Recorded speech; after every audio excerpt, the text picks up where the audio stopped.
ओम नमो भगवते श्री रमनाय।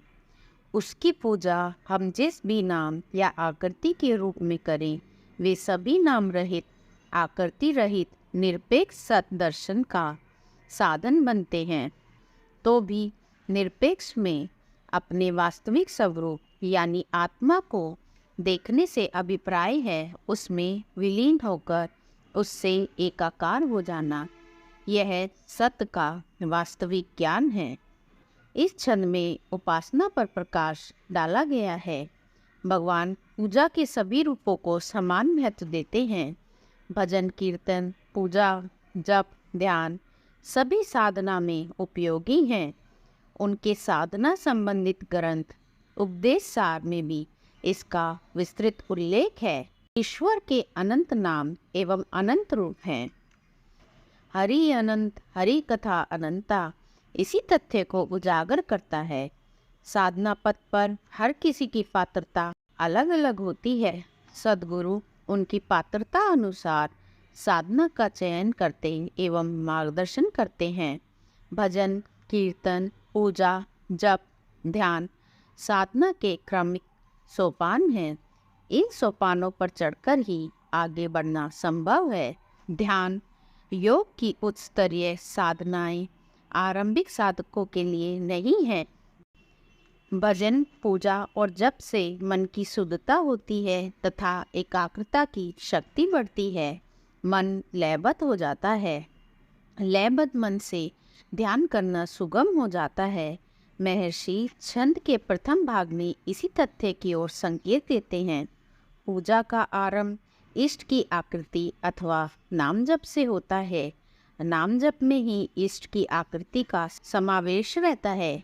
जप की निरंतरता एवं एकाग्रता में एक अवधि तक तन्मयता छाई रहती है। यह लय की अवस्था है। लयबद्ध मन में नाम एवं रूप नहीं होता। एक तरंग, एक तंद्रा एवं तल्लीनता रहती है। लयबद्ध मन ध्यान की उच्च स्तरीय साधना के लिए अत्यंत उपयोगी है। भगवान श्री रमन महर्षि एक दृष्टा ऋषि थे। वे साधना के सूक्ष्म तत्वों एवं उनमें समाहित ऊर्जा से भली भांति परिचित थे। यही कारण है कि उन्होंने पूजा की किसी भी विधि का कभी खंडन या विरोध नहीं किया। वे जानते थे कि साधना के दो अनिवार्य आधारों श्रद्धा एवं भक्ति का क्रमिक विकास वर्णित सभी साधना विधियों से होता है। मंत्र जप, नाम जप को भी उन्होंने अत्यंत उपयोगी माना है। शास्त्रों में इष्ट की महिमा में अनेक प्रकार के सहस्त्र नामों का वर्णन है। शिव सहस्त्र नाम, विष्णु सहस्त्र नाम, श्री गणेश सहस्त्र नाम जैसे अनेक इष्टों के सहस्त्र नाम हैं, जिनका जप एवं पाठ हर साधक के लिए उपयोगी है। महर्षि यह जानते हैं कि उनसे उत्पन्न एकाग्रता एवं लयबद्धता से अगले सोपान आत्म अन्वेषण पर चढ़ना सुगम हो जाता है।